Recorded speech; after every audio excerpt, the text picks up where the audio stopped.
Hi there, it's Nicole McWork, and today I have the July 2012 stamp set from Technique Tuesday for the Studio AE monthly subscription available from Ali Edwards. It's either available by subscription or you can buy the sets individually through your favorite retailers. And this set this month is called Summer Rocks, and it's all about summer themed phrases, perfect for any type of beach or pool or playing outside or just any summer activity. So what I'm going to do here is just going to show how I put my page together. And first, I have already pre-cut and die cut my pieces for my page, and I'm just showing here, sorry I got my head in the way a little bit there, that I punched a border along this cardstock strip using a hole punch from Seven Gypsies. I don't know that this one is available anymore, excuse me, but there are similar punches available, or you could use a die cut machine to achieve the same sort of look. Then I just cut a very thin strip of a contrasting color of cardstock to place behind that, just for a little pop of color on the bottom of my page. I do a lot of my pages this way, where I create a photo collage so that I can use so many photos on a layout so that I really get the most amount of pictures and memories for the time I have to craft and create and scrapbook. So I always, and even though I do use a lot of photos, I want that creative element on my page. So there I just added a couple of really thin borders along the top of my photo collage. Now I'm simply going to show, I used the flag or banner border. This is from My Favorite Things.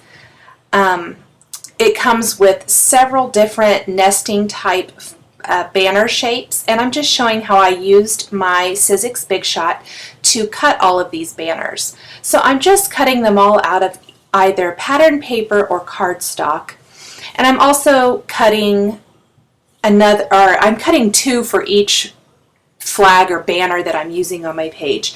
And the reason I'm doing that is because, much like when I use digital die cuts, as you may have seen me do in previous videos or on layouts on my blog, I like to give them a bit of a shadow or just that additional layer that really makes them pop. And so I'm doing the same thing with my manually cut die cuts. So here is one of my flags cut from some pattern paper and then also cut from cardstock and layered. So I'm going to lay out some of my pieces here. I've also already pre-cut a bunch of shapes and things and my title using die cuts from Carrie Bradford. The sunshine and summertime are some from one of her newer kits. It will be linked in my blog post on July 10th on my blog, and that information will be available at the end of this video. The "and" is from another kit. It is from, I believe, it's from the one that's kind of 4th of July themed. I believe it's from a title that's Stars and Stripes, but one of the great things about digital die cuts, especially the digital die cuts used in the silhouette for the cameo or whatever, you can delete the parts that you don't want to use and only use the things that you require for your page. So I love being able to customize my pages and my projects in this way. Now the sun here is from the Silhouette online store. Here are those some more of those little flag banners there.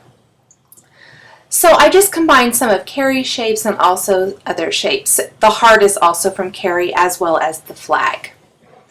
So I'm just going to start adhering some of the pieces to my page. I'm going to use a cute little tin pin there to adorn the middle of my sunshine. And you can see here that I like to stamp off my stamps, especially new ones, on a piece of scrap paper first, just to make sure if there's any residue or anything that I get that off before I stamp them. I hate when I go to stamp it on my project and find that it doesn't stamp well, and I either have to come up with something else or cover that up or redo it. So I always like to kind of stamp it off first. Plus, by stamping on a little scrap of paper or a little sticky note pad like I did here, it gives me a good idea if the ink colors I picked out to use with my page match the colors of my layout. That way I don't make the mistake of stamping in something that doesn't go with my page. So the Hello Sun is from Ali's July stamp set, and so are the stamps that I'm going to use here on the next little flag. And I'm going to use 3 different ones together here. Just going to lay them out, make sure everything fits. I will rearrange those for when I actually go to stamp that. But I'm just creating some fun embellishments at the top of the page. One of my favorite things to do is to combine lots of similar elements in one place to really make a bold statement. So in this instance, it's all of the flags hanging across the top of the page. Flags are so super popular right now, and it's just a really fun accent. So I thought it would be fun to add a whole bunch of stamping and summer type words and summer embellishments like the sunshine or the flag, things like that, the star, just to really reinforce the theme of this page. So I'm just stamping all of those 2 phrases from the July Studio AE stamp set in a lighter blue. I think it's Speckled Egg, I think it might be called, from Jenny Bolin. And then the red is Cough Syrup, the darker blue is Spice Tin, and then the yellow is Lemon Drop. So I'm just using some really fun, bright, summery colors as well. And then I'm very carefully only inking up parts of this stamp. You can see I'm kind of moving it around just so I only get the words in the navy blue ink and the heart in red. Sometimes you're able to do that if you're just patient and are kind of careful with how you apply the ink. Next, I did take this piece off. I decided that I wanted to distress my flags just a little bit. So I'm using the Studio Calico White and also the Clay Mr. Huey Mists just to add a little distressing. Now, this is a stamp from another stamp set by Ali Edwards, Bring on this, or I think it's Bring on the Sun. And it just complements the July stamp set so well. So this is a stamp that gives the definition of the word sunshine. So I stamped it on one of my die cut flag borders to add along the top of my page. The stamp that I'm stamping right here is another one from the July set. So in all, I used 5 stamps from the July stamp set on this one page to add embellishment and to help reinforce the theme of the page.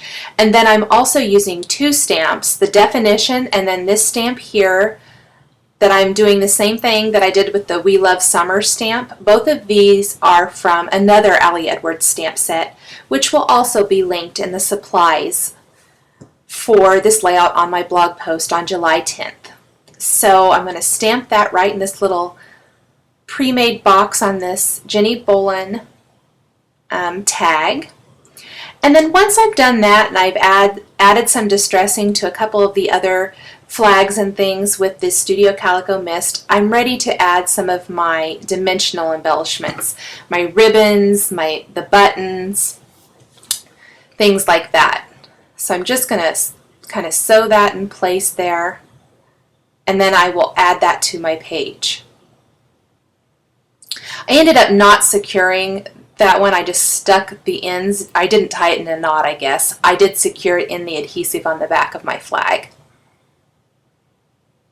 So I just love how that looks with the stamping and then the distressing with the mist. Going to go ahead and add the rest of them.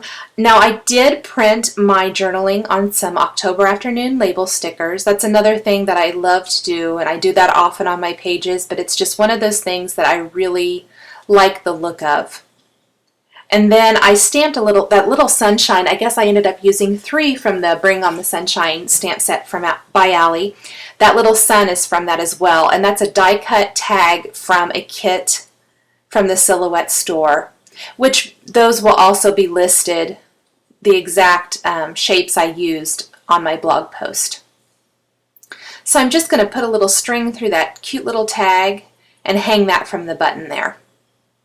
Again, once I have the background of my page, I go ahead and start adding those additional layers that really kind of bring the whole thing together. I'm just going to add a couple little stickers down here near the bottom. These are both from Crate Paper, different collections. One's just a little border sticker that adds a pop of color. Another one looks like a little sunshine again, which just reinforces the theme. Add my date. I'm going to flip my page over now where all of those flags are hanging off the top, and I'm going to trim off the top of all of them. I left them there while I worked just in case I needed to rearrange anything or move anything. I didn't want to have to try to figure out something else if that didn't work out. So I left those there until I made sure I liked exactly where all of the flags and banners hung. Then I just placed a strip of pattern paper along the top to kind of hide the tops of those flags and to ground them to my page so that it appears they're hanging from that piece of pattern paper or from the top of the page there. Now I'm just stapling a little accent, a little arrow accent there to one of the tags, and you could see when I first stapled it, the staple kind of bent and was funny, and I just used my Tim Holtz scissors to kind of pry it up and pull it out and then staple it again. I'm going to layer this tag on top, and as I layer, it just really brings the top of that page to life and makes all of the embellishments really fun, completes the whole design. I thought I needed just another little pop of color, so I added one of those Crate Paper border stickers under that top border there, and I've sewn or added the buttons to my page. I didn't really sew them on. I'll talk about that in just a second. I did take one of these wood veneer hearts from Studio Calico, and I just dipped it into my ink pad, that cough syrup Jenny Bullen ink pad, to add color to it so it wasn't the wood color. And then I'm just going to use some glossy accents to glue that right to the tin pin or on my sunshine there. Now the buttons, I just threaded the string through and then glued them to my page with a glue dot. For more information on this layout, plus a list of the supplies used to create it, visit my blog at www.nicolemcgurk.typepad.com on July 10th, 2012. Thanks for watching.